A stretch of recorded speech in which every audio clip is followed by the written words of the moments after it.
Bonjour à tous et à toutes. La Fabrique du passé publie un nouveau livre, ça s'appelle Le vase et l'épée, Abraham, sacrifice humain. Ce n'est pas de la fausse histoire, rien à voir avec Hérodote ou Pompéi. C'est de la théologie ou de la psychologie, ce qui est la même chose.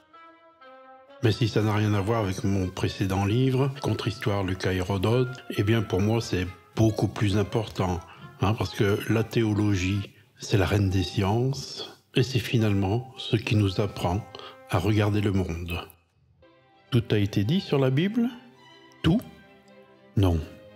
Un domaine résiste encore et toujours à l'exploration, celui du rêve, du conte de fées, de la psychologie des profondeurs. La lecture littérale de la Bible conduit au crime de Gaza, réalisation de la promesse divine faite à Abraham. Dieu est-il un criminel? Laissons les dogmes, les religions, les interprétations des magistères et entrons dans le texte comme dans un rêve dont le sens, d'abord, nous échappe. Explorons, observons, analysons, rassemblons les indices. De proche en proche, une image se surimpose au narratif apparent, simple prétexte à toute autre chose.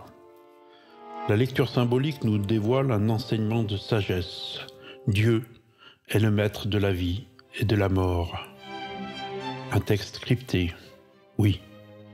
Mais pour parler de quoi? De nous, les êtres humains, intemporels.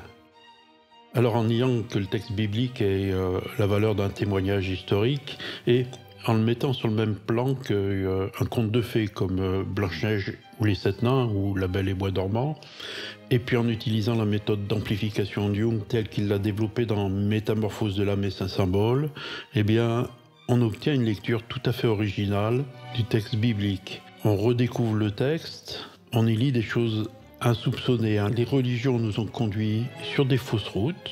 On fait dire au texte ce qu'il ne disait pas.